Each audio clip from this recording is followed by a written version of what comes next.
Hello, everyone, and welcome back to my power ranking series. For my number 5 team, we're going to be looking at the Kansas City Chiefs. All right, so a couple things here first. The Chiefs drafted really well last year in getting Creed Humphrey and Trey Smith. Both were extremely high players on my board. I had Creed Humphrey as a first round selection. I was shocked he was there at the end of the second. Smith was at easy third, maybe even second round grade. I know people were worried about his lung issue. It is a condition I looked into, and I was not worried about it. He tested more than fine with it. So I was comfortable drafting him earlier. Chiefs get to steal him way late in the draft, well into day three. So a starting center, starting guard, excellent moves there. Signing Joe Thuney is huge as well. Tons of versatility, one of the better guards in the league on top of that.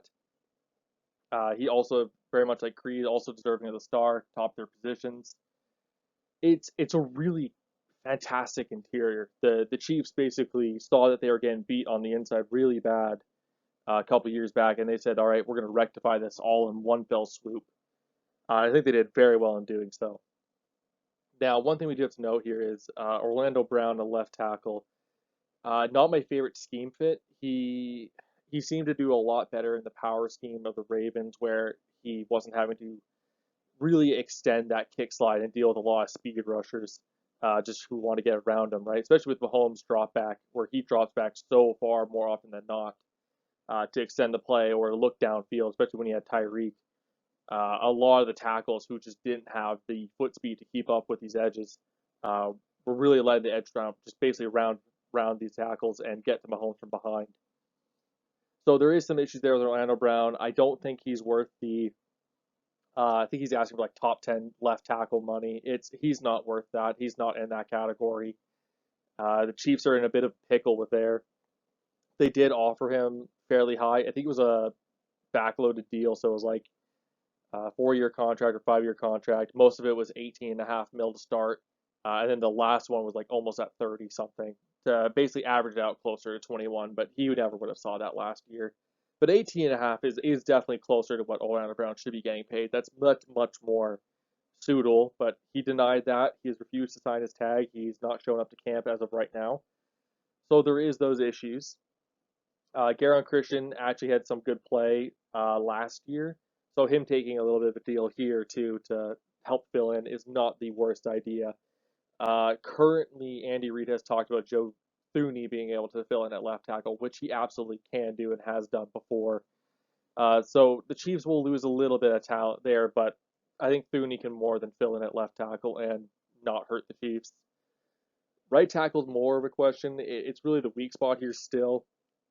Remmers is gone. You have Andrew Wiley starting, who's not my favorite tackle there. Lucas Niang is a up and coming tackle. They invested a good pick into him, so there is some intrigue there.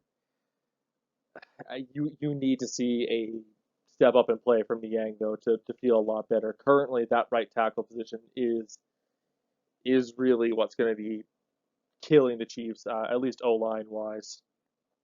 Obviously, Patrick Mahomes is a top quarterback here. Just the play extension on top of the arm talent is really what makes Mahomes just such a unique player. He's really hard to just kind of nail down exactly what you can do with him because he'll roll out. You're like, okay, time to scramble, or he's gonna just throw it short, and then he'll bomb it 30 yards over your safety. The arm talent is just that incredible. And now that he seems at least the last couple seasons been really starting to understand at least where defenses want to sit initially. There's been a lot of improvement in that area, and he's really starting to come into his own. There is still an issue, however, with his turnover worthy plays. It showed up more last year than it did the year before. Year before, the amount of turnover worthy plays he threw um, would have made that season look a lot worse than I think people often tout it as. If people are wondering what turnover worthy plays are recorded as, they basically roll down to dropped interceptions.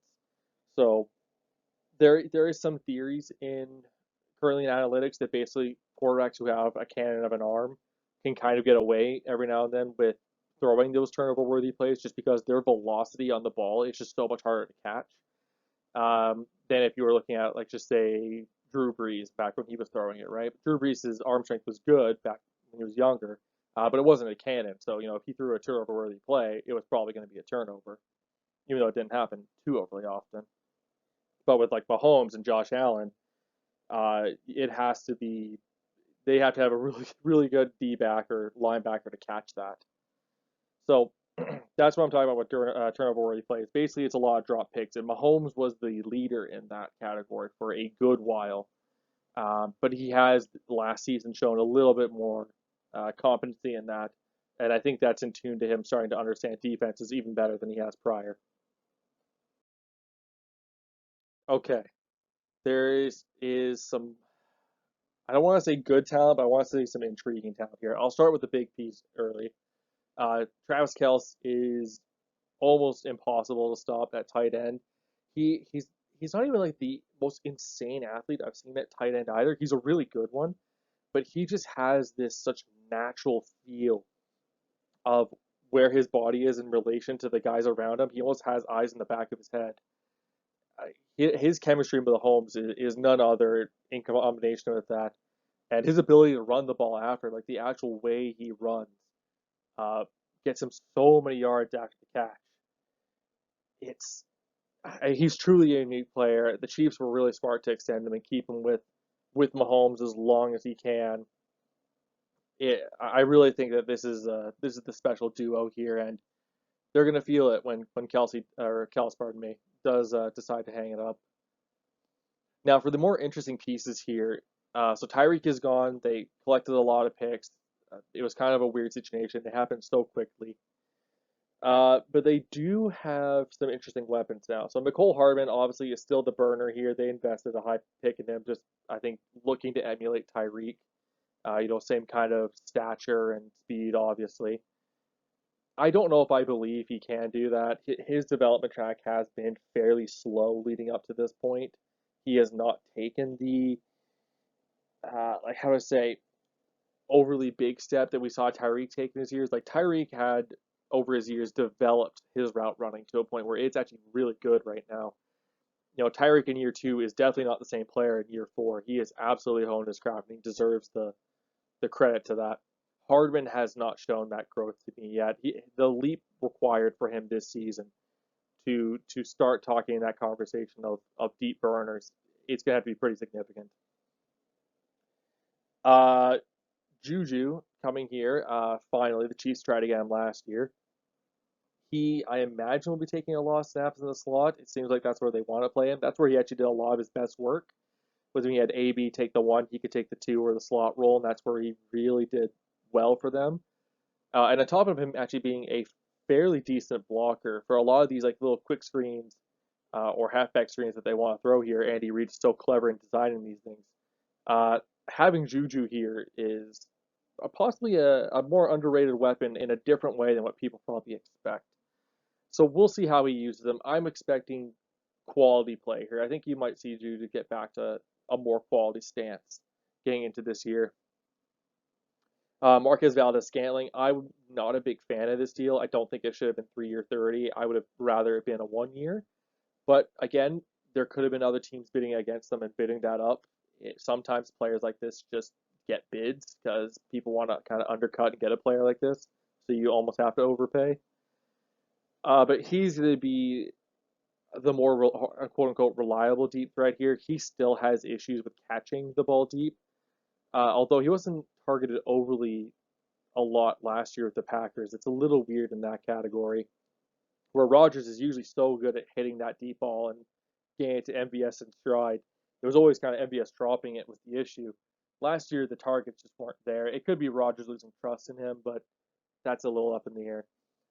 So clearly, the Chiefs like him. They want to use him as their deep threat long term, or at least for 2 years. Maybe that third year he gets cut, but there is some note there. Skye Moore is a super fun rookie. I love that pick here. If they do end up letting Juju walk after this season, Skye Moore is going to fill right in the slot there. He is an absolute weapon when lining up in the slot. Very gritty player as well. Can actually turn up field pretty well for a slot guy. Most of these slots do struggle to turn up field, but we've started to see a more modernized version of them, where there's a couple of them who can really just get deep very quickly. And Skye Moore's kind of in that category. He's also really hard to bring down after the catch. He runs hard. Definitely going to be a player that Andy Reid, I imagine, will use all over the time, all over the place, probably in different down situations. I would not be surprised if he sets up a screen for him within 8 yards of the goal line. I think there's a chance you can get that going. Running back wise, Clyde Edwards-Helaire still former first round pick. He hasn't shown overly what you'd want to see. It's it's a little iffy on what he actually offers. He does have some contact balance to him, but his lack of size and weight does make that contact balance a little more difficult to be utilized properly. Still a good pass catcher though. I think he definitely fits what Andy Reid likes to do very well. And I expect that he'll coming off a little bit of a down year and injury. He'll be coming up maybe a little stronger than last year. But one thing I did like they went and got Ronald Jones on a 1 year contract. They were struggling when Edwards-Helaire wasn't in, and even in general, just finishing a drive within that first kind of 8 yards. They felt like they had to throw all the time because the run game just wasn't substantial enough. Well, Rojo's not really a good pass catcher, but you get him in between the tackles within 8 yards, especially of that goal line or in short down situation. I think that was a very underrated pickup. I think he can exceptionally do well here, especially since he's not going to be overly relied on to do everything. I like that pickup a lot for them. Jerick McKinnon's still here. You probably will not see him almost all season. I don't know if I'd even pick him up in fantasy. I imagine they're going to keep him on the bench basically all over again, let him just be healthy because he's got injury problems. And then come playoff time, they'll break him out and he'll just be an absolute demon. He fits, again, Andy Reid's system very well. Very quick and just jittery player. Very hard to get like a real nail on or hit him cleanly. But when you cut down the amount of times he can get tackled, keeping him healthy, he's just an electric player to have. And I think keeping him away during the regular season and let Edwards-Helaire and Rojo take everything, I think that was very smart by the Chiefs organization. Front seven. They made some improvements here, I definitely have to say. Frank Clark taking a bit of a cut deal here is huge. He definitely was not playing up to that contract they paid him, especially after trading for him from Seattle. I didn't expect him to. I thought he was kind of like that really just very decent number two edge player. And he's kind of lived up to that. He's on the downtrend now of his career, but still a very fairly solid player. Pairing him up with a rookie I liked a lot in George Karlaftis, still very young, uh, powerful, long player coming for Purdue. I imagine that pairing him beside Chris Jones, I think they might do that, where they have Chris Jones and Karlaftis load up on the same side. Loading those two up on the same side will be a nightmare to deal with in the run. They are going to be getting in your face. I imagine most teams are going to be wanting to shift their run towards the left, towards Derek Nottie and Frank Clark's side if possible. But there's some intriguing stuff with Karlaftis they could do. They could also kick Karlaftis inside. He's got the length and play strength to kick inside on some passing downs if they really wish to do that. I don't like any of the backup edges enough to really feel comfortable doing that. I think the talent drops off pretty heavily when you do that. But it is a defensive option they have in case they are able to pick someone else up. Dottie, I won't spend too much time on. Fairly decent pass rusher on the inside. Block shed is okay. He knows his gap assignment. He kind of plays in that average D tackle role. He was a little underrated in free agency. Teams were not as hawking after him as I thought they might. Considering we saw Larry Ogunjobi almost get a 3 year 40 from the Bears. So that one's intriguing. I might be actually higher on Nottie than the league actually is, which will be interesting in my mind. Linebackers, they picked up Leo Chanel, who was a very underrated linebacker. He moves super well, especially at the size he is. I think I weighed him in at the 240 range, which is really incredible that he actually can do that. It allows him to actually be out there on passing downs as well. He has the instincts naturally. Almost reminds me of a slightly lesser version of Zaven Collins, who the Cardinals picked in the first, who is just a slightly more insane athlete, right? Slightly better athletics, definitely bigger. But Zaven Collins is a super fun linebacker too. He's awesome. So Leo Chanel actually make it more time here than you think. Nick Bolton, fairly decent linebacker. The coverage is just it's not there for me. I don't see it. I think he's always a little late to come up to things. But what is there is his run defense. He is always in it. He wants to be in it. He has a desire to be in it. Super aggressive coming downhill and filling lanes. I just need a little bit more technique in there, but I think he can be really good once he does get going. Uh, it might actually be his short stature that allows him to get underneath guys' pads comparatively. That actually might be helping him there. But regardless, you're at least getting a decent run defender in Bolton. And Willie Gay is actually the guy I have listed here. He's one of the two listed starters. But Gay was an underrated player for me. I know a lot of people talking about his academics being poor. It doesn't really show on the field that he's not very smart. He plays coverage pretty soundly, at least to the point of at least knowing where to move and covering players, not grass. And the run defense is not an issue either. He's a player that could really spike in the next 2 seasons as to being a very good linebacker. Uh, the athletics is also there for him as well, which definitely I think helps his ability early, especially coming in. That's why they felt so comfortable letting him take the job early. So in total, the front seven is lacking depth at least on the front four. Uh, but I do like some of the pieces here, like Chris Jones and Carl Loftus. I'd be pairing those two beside each other at edge and one of the D tackle spots as much as I could. And hopefully they take enough blockers that this should let the other guys, especially like guys like Gay or Bolton, free up a lot more. Defensive backs. Okay, they made some good moves here. So Justin Reid was a heck of a pickup. They aren't even paying him that high. I think he's definitely worth more than that. Extremely nice hybrid safety. Been really just stuck on the Texans. I'm sorry, Texans fans, but it's been a rough ride those last couple years. And Reid just fits exactly what, coincidentally, Andy Reid really likes to do with his safeties. We saw him do it a lot with Eric Berry, where he was able to come up and down, move around, get the slot, let him cover a little bit, man. And I love Justin Reid to do that here, and that seems like what they're really desiring for him to do. So I'm excited about that selection, that or that not selection, that signing, and I think that one could be a very underrated signing going into the season. They did actually make a selection at safety and Brian Cook out of Cincinnati, who I liked a lot. Very, very physical in the run. He's a big hitter, very, very underrated in that aspect. I would not be surprised if their plan is to let Juan Thornhill go here, who is another kind of underrated safety, uh, especially when he comes out like single high or double high, where he can sit up there. That's kind of where he does most of his thriving, just covering ground up top. But Brian Cook is super fun. I think I had a very solid third round grade on him. That is, I believe, where the Chiefs took him. And I think most of the idea here is that either, again, he takes over Juan Thornhill's job, but for this year, I think like in big nickel looks or maybe some dime packages, they'll bring him out to add a little bit extra run defense or some big hits for plays underneath. So do look for him to maybe get a couple snaps. I imagine he'll get on special teams fairly early as well. They might have him gunned. So a lot of fun to have there. Corners. L'Jarius Sneed and Rashad Fenton, fairly solid, decent players. Sneed's kind of been up and down. He has games that are like definitely like upper echelon of corners, and then he's got games where like you just don't really see him perform overly well. It's up and down. He was a conversion from safety, really good athlete though. I like a lot of what he offers, and I think he can really come into his own this season. Finally taking that cornerback one approach.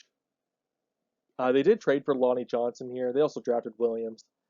Um, I don't know if we'll really see much of play time for them, if I'm entirely honest. I think it's just mostly going to be an in case of injury, we can slot this guy in here.